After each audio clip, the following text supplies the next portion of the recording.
Today is Mondays, and I will read the Aesop papers. Actually, I read this book on Friday or Saturday. On Friday, and I didn't finish this book, so I will reread. I will reread this book. Okay, pages 70 and start. The two travelers and the bears. Two men were traveling together through a forest. A bear suddenly came out of a tree near them. One ran to the tree and climbed up quickly into the branches and hid there. The other man saw no way to escape, so he threw himself on the ground.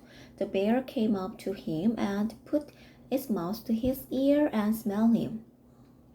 The man held his breath. He pretended to be dead because many people say they will not touch a dead body. Oh, really? And at last the bear shook its head and went away. Then the traveler in the tree came down and asked his friend, "What did he tell you?" "He told me," said the other, "never trust a friend who deserts you in a moment of danger." Desert means 버리다. Misfortune is the test of true friendship. The Major and his gold. Major and his gold. Once upon a time, there was a Major. He buried his gold at the foot of trees in his gold. Every day he went there and spent long hours looking at his gold. A thief noticed this, and one night he dug up the gold and stole it. Next day the Major came to the spot and found his gold was gone. He told his hair and cried in anger. One of his neighbors came to him and asked, "What's wrong?" The Major talked about his misfortune, but the neighbor said, "Don't cry, put a stone into the hole and take a look at it every day. Pretend the stone is gold. It will be just like when you had the gold, because you never spent it when you had it. Wealth has no value if we don't make use of it." The father and his son. Many years ago, a farmer had 3 sons, but they were always quarreling. One day, the man called his son together. Then he asked a servant to bring him a bundle of sticks. He gave the bundle to his eldest son. "You break it. Now break it," he said. The son tried. The son tried, but he couldn't break the bundles. The other son also tried, but none of them was successful. "Now untie the bundle," said the father, "and each of you take a stick." When they had done so, he said to them, "Now break the stick. Each of you take a stick. Each of you takes a stick." When they had done so, he said to quarrel means fighting. Quarrel means fighting. Okay.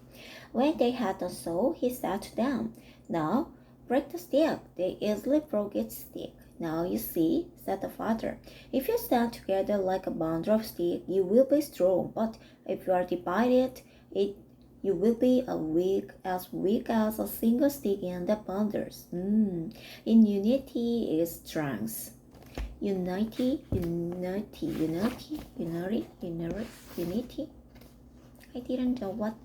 I don't know how can I pronounce it? The North.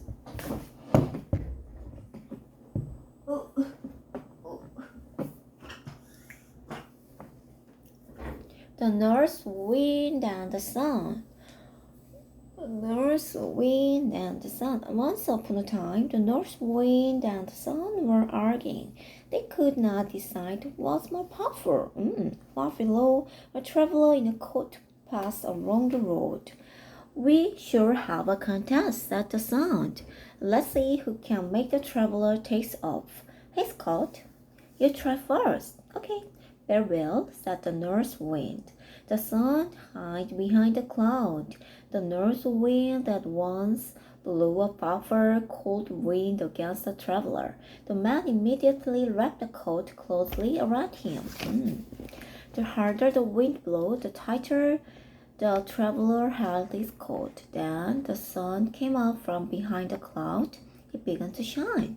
At first, it shone gently, and the man unbuttoned his coat. Then the sun grew warmer and warmer. Soon the man felt so hot. He threw his coat on the ground. The north wind said, I recognize you are stronger than me. Gentleness can be stronger than force.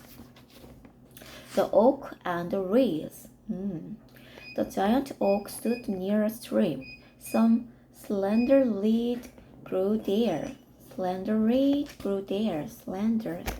Giant oak stood near a stream. Slender reed grew there.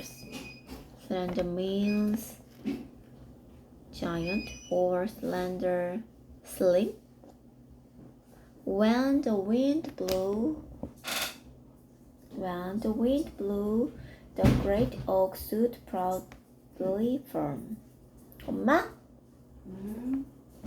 뭐해요? The great oak stood proudly firm. Wind blew, the great oak stood proudly firm, but the reeds bowed low in the wind. The oak tree always thought that he was far stronger than the reed. He thought to himself,